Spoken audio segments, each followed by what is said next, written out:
आजच्या या विश्लेषणात आपण एका अत्यंत रंजक विषयावर बोलणार आहोत.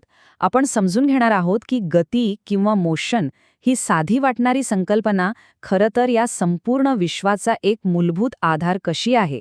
अगदी आपल्या शरीरातील नसांमधून वाहणाऱ्या रक्तापासून ते अथांग अवकाशात फिरणाऱ्या असंख्य आकाशगंगांपर्यंत प्रत्येक गोष्टीत गती दडलेली आहे.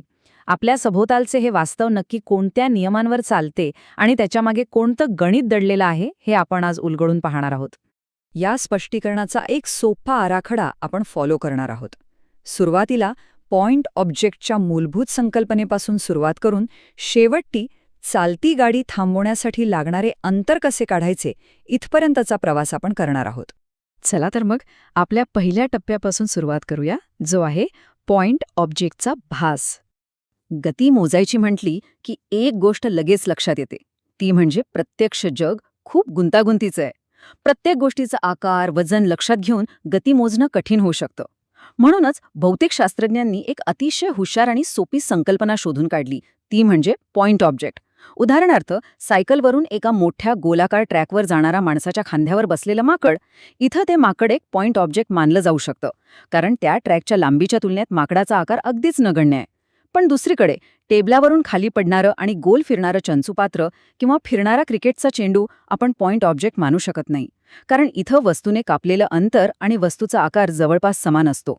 अशा लहान अंतरांवर वस्तूचा आकार आणि तिची फिरण्याची दिशा गणितावर थेट परिणाम करतात.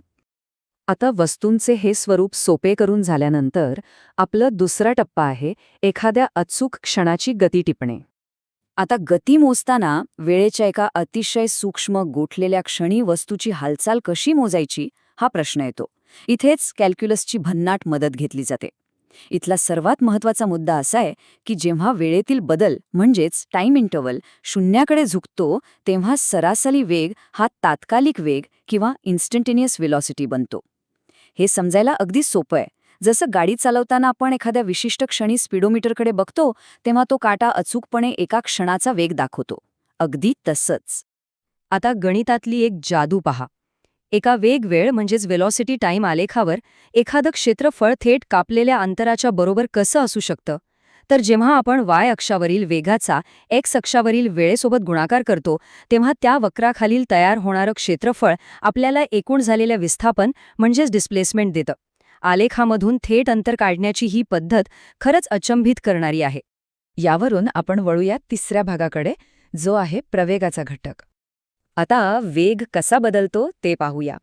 तुम्हाला माहिती आहे का, हे एक असं रहस्य होतं ज्याने सुरुवातीला महान शास्त्रज्ञ गॅलिलिओलाही चक्रावून टाकलं होतं.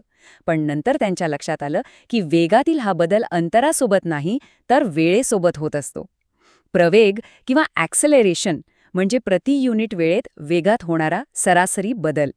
आणि विशेष म्हणजे हा बदल केवळ वेगातच नाही तर दिशेतही असू शकतो किंवा दोन्हीमध्येही असू शकतो. प्रवेग हा धन असू शकतो, ऋण असू शकतो किंवा शून्य देखील असू शकतो. आता आपण या विश्लेषणाच्या सर्वात महत्त्वाच्या चौथ्या टप्प्यावर आलो आहोत, जिथे आपण मुख्य कायनेमॅटिक सूत्रे पाहणार आहोत. स्थिर प्रवेगासह सरळ रेषेत जाणाऱ्या कोणत्याही गतीचे कोडे सोडवण्यासाठी हे एक अत्यंत भक्कम टूलकिट आहे. हे 3 फॉर्म्युले म्हणजे फक्त पाठांतर करण्याचे कंटाळवाणे नियम नाहीत, ही खरं तर एक जादूची चावी आहे. ही 3 अतिशय सुंदर सूत्र वापरून कोणतीही व्यक्ती एका गतिमान वस्तूचे भविष्य अचूकपणे सांगू शकते किंवा तिचा भूतकाळ शोधून काढू शकते. या सूत्रांचा प्रत्यक्ष वापर कसा होतो हे समजून घेण्यासाठी 5वा टप्पा पाहूया, गुरुत्व आणि मुक्तपतन. हेच सैद्धांतिक गणित आपण प्रत्यक्ष जगात गुरुत्वाकर्षण समजून घेण्यासाठी वापरूया.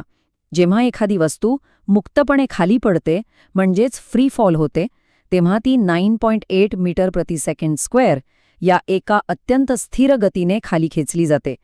गणिताचा हा सुरेख मेळ गॅलिलिओचा लॉ ऑफ ऑड नंबर्स अतिशय उत्तम प्रकारे सिद्ध करतो. विश्राम अवस्थेतून समान वेळेच्या अंतरात खाली पडणाऱ्या वस्तूने पार केलेले अंतर हे नेहमी 1, 3, 5 आणि 7 या विषम संख्यांच्याच प्रमाणात असते. निसर्गातील हा गणिती समतोल खरोखरच थक्क करणार आहे. आणि आता शेवटचा टप्पा, जिथे आपण पाहणार आहोत की हे भौतिकशास्त्र आपल्या दैनंदिन जीवनात कसे उपयोगी पडते. आपण आत्तापर्यंत पाहिलेली सूत्रे केवळ पुस्तकात राहत नाहीत, तर ती थेट आपल्या रोजच्या जगण्यातील सुरक्षेशी जोडलेली आहेत. वाहन थांबवण्यासाठी लागणारा अंतराचा म्हणजेच स्टॉपिंग डिस्टन्सचा विचार केला तर कायनेमॅटिक सूत्रे रस्ते सुरक्षेबद्दल एक अत्यंत धडकी भरवणारं सत्य उघड करतात. गाडीचा सुरुवातीचा वेग आणि तिची ब्रेक लावण्याची क्षमता यावर हे अंतर अवलंबून असते.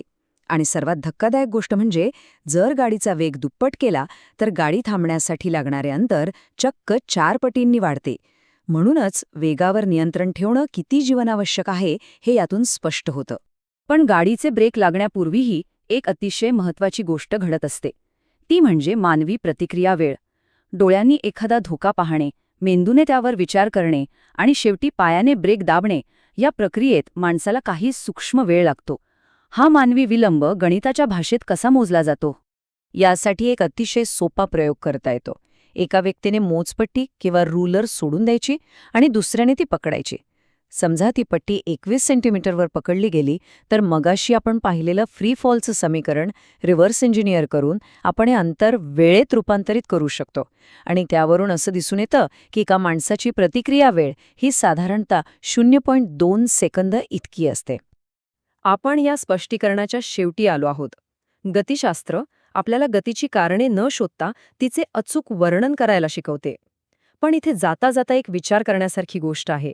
जर ही साधी समीकरणे हातातून निसटणाऱ्या मोजपट्टीचे किंवा थांबणाऱ्या गाडीचे इतके अचूक भाकीत करू शकत असतील तर आपल्या रोजच्या आयुष्यातील आणखी कोणकोणत्या अदृश्य गोष्टींवर या गणिती नियमांचे नियंत्रण असेल? विचार करा. आणि या महत्त्वपूर्ण प्रश्नासह आपण आजचे हे विश्लेषण इथेच थांबूया.